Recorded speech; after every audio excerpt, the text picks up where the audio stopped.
Hey, sweetie. I'm just texting you to remind you that I won't be home this week as I'm going to spend it with my dad. It's the anniversary of my mom's passing, and I want to make sure I'm there for my dad, and I want to visit her grave to pay my respects. I know a week is kind of a long time, but it's a really difficult time for both me and my dad. I just want to make sure that I can give him the comfort that he needs and that he deserves. Oh, is it that time already? I guess the year's gone by quickly, huh? Yeah, I don't know where the time's gone, to be honest, but I still miss her like crazy, and it feels surreal that she isn't actually here with me anymore.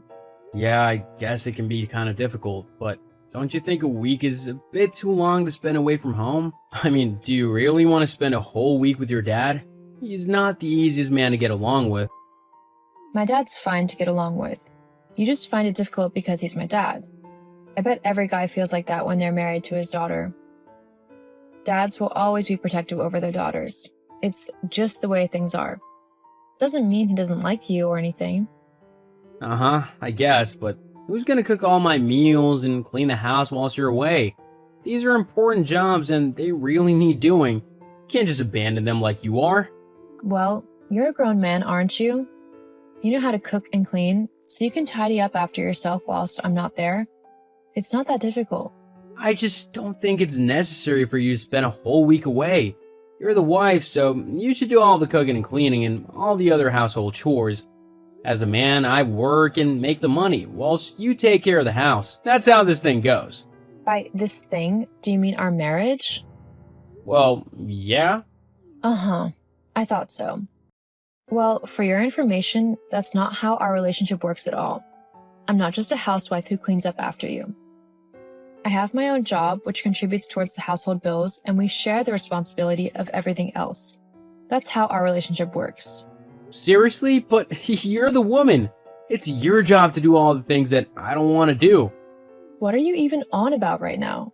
Look, I'm just telling you right now that I'm not cleaning or cooking or anything. If the house is in a state when you get back, then that's your problem that you're gonna have to fix. I'm not doing it for you. Do you even hear yourself right now? Are you really being that selfish that you'd actually start a fight on the most difficult week of the year for me? Over some stupid cleaning and cooking? Well, it's not my fault you're leaving for the week. If you don't want an argument or a mess to clean up when you get back, then I suggest you don't go to your dad's house at all. What? You know how important this week is to me. My dad and I always go to my mom's grave together on the anniversary of her death, so that we can pay our respects together.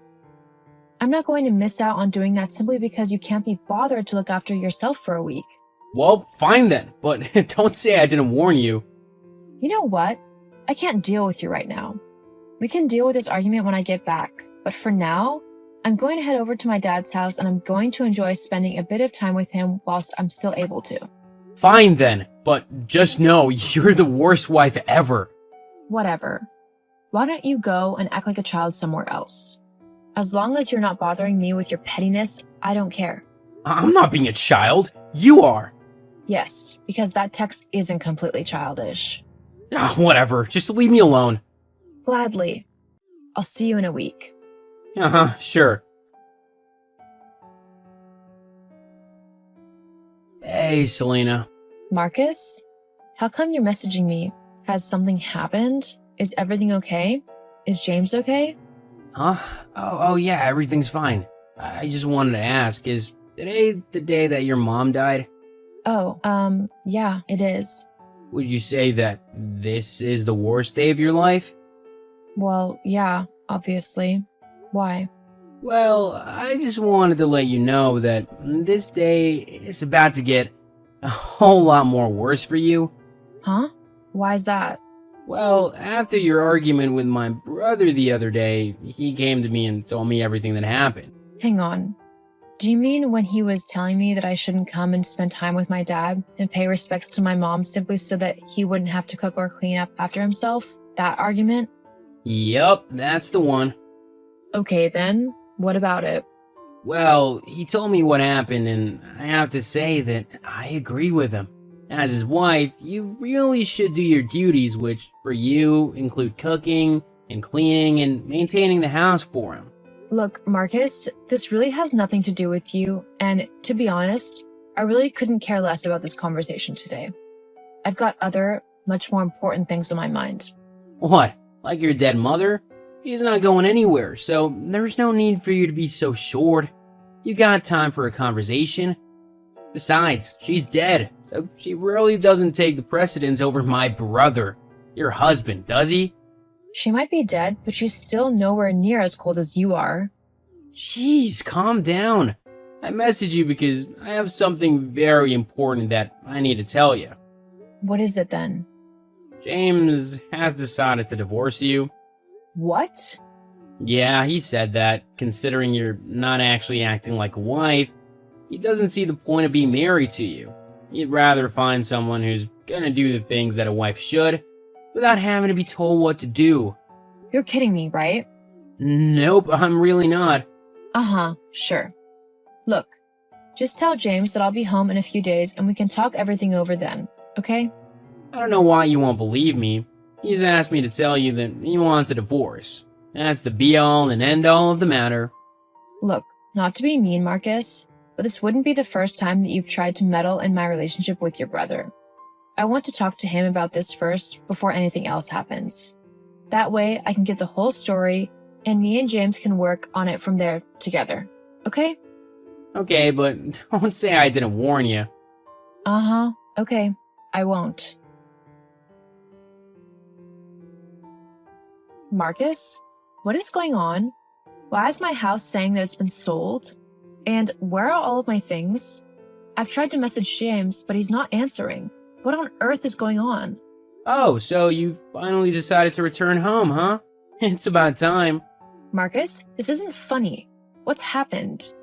I did tell you that James said he wanted a divorce. He decided that if you weren't gonna stay home and look after the house like you should, then you shouldn't have a house to call your own. So he sold it? How did he even do that so quickly? Well, he didn't want to live with you any longer, so he put the house up for sale at a very cheap price. He thought that the sooner he could get out, the better. Of course, with how expensive houses are at the minute, and with how cheap yours was on sale for, it got snapped up right away. James now lives with me whilst he looks for somewhere new to live. I can't believe he's done something like this. All because I went to spend some time with my dad and visit my mom's grave? Yeah, well, it's taught you a valuable lesson, hasn't it? What? Yeah, you should do what your husband tells you to, if you want to live a happy life. My brother earned all of the money for that house, and you couldn't even be bothered to clean it and keep it tidy like he asked for? You're not fit to be a wife or to have a house. So James just sold it? Yep, but you know what that means now, don't you? What? All the people have moved, leaving you homeless. So, get out of my brother's life, you leech. You know what? Got it. Goodbye. Huh? You're just gonna agree like that? It's what he wants, isn't it? And to be honest, at this point, I'm feeling the same way. Well, no, you're supposed to beg and plead for James to take you back and then promise him that you'll do everything and anything you can to keep him happy so that something like this doesn't happen again. Yeah, that's not happening. If he wants a divorce, and if he's going to act in such a selfish, horrible, and immature way, then he can have his stupid divorce. I don't want anything to do with him anymore. You can't do that. I told him that you'd come running back to him, begging him to take you back if he did what I told him to. You need to just stop being so hard-headed and thinking that you're on the same level as us men. It's not true. Your place is in the house, cooking and cleaning and making sure that her husband is happy. That's what a good wife should do. Well then, I guess that means I'm a terrible wife, doesn't it? And if what you said is how a true wife should act, then I'm glad to disappoint you and your brother. But you'll be homeless if you don't apologize to James. Actually, I think you'll find that I'll be just fine. I'm the one who earned the most out of me and James, and my dad will be more than happy to let me live with him whilst I look for a new place. I'll be perfectly fine, thank you. But what am I gonna tell James? He's waiting for you to come groveling to him. I can't have him living with me. Well, that's too bad, isn't it? You should have thought about that before you tried to do this little scheme of yours. But I guess you've done me a huge favor, so thank you for that. Now I can truly see just how awful my life would have been if I stayed with someone like James. I would have been miserable. Anyway, goodbye, Marcus. I'm glad I won't have to deal with you as a brother-in-law anymore. You're truly horrible. No, wait, Selena, you can't just go. It's not allowed. I can do whatever I want, actually. I'm a free woman now. Goodbye. Selena, look, Marcus told me what happened this morning between you and him and how you're not answering his calls or texts anymore. Oh, James? Finally talking to me, are you? Now that your messenger can't do it for you. Yeah, about that. It was all just a misunderstanding. Why don't you come home and we can sort it all out, yeah? You sold our home, remember? Oh, yeah. How about I come to you then? You're at your dad's house, right? I can stay there with you and we can work things out. No thanks. There's nothing to work out. Especially with the behavior you've shown me lately. Oh, come on, please. If you don't, then I'll be homeless. Marcus is kicking me out, saying that he doesn't want to share his home with me as it's his own private space. You have to take me back. I'm your husband. No, you were horrible to me at a time when I could have really used your help. Not to mention the fact that you tried to manipulate me into begging you to take me back. You've made your bed. Now you have to lie in it, without dragging me down with you. That's not fair. It's completely fair, and you're entirely not my problem anymore. So please stop messaging me. I'll send the divorce papers to your brother's house. So make sure you sign them, otherwise I'll have to get lawyers and courts involved and everything. Anyway, goodbye, James. Have a nice life. After that, I sent James the divorce papers, which he signed for me simply to avoid going to court over it. Luckily, his mom let him move back home until he could find a new place to live. I might not like him anymore, but I'm glad he doesn't have to sleep on the streets. Although, it's going to take him quite a bit of time to get enough money for a house of his own. But that's his own fault. James still hasn't found someone that actually wants to be with him, and I doubt he will with the sexist way he thinks. As for me, I've managed to get my own flat nearby my dad. Now I'm able to see him more often, and I'm able to visit my mom's grave as much as I want to. I also feel a lot happier and a lot less stressed now that I'm single. Leaving James was a huge weight off my shoulders, and I'm glad to finally be doing something interesting with my life. It's never too late to start again.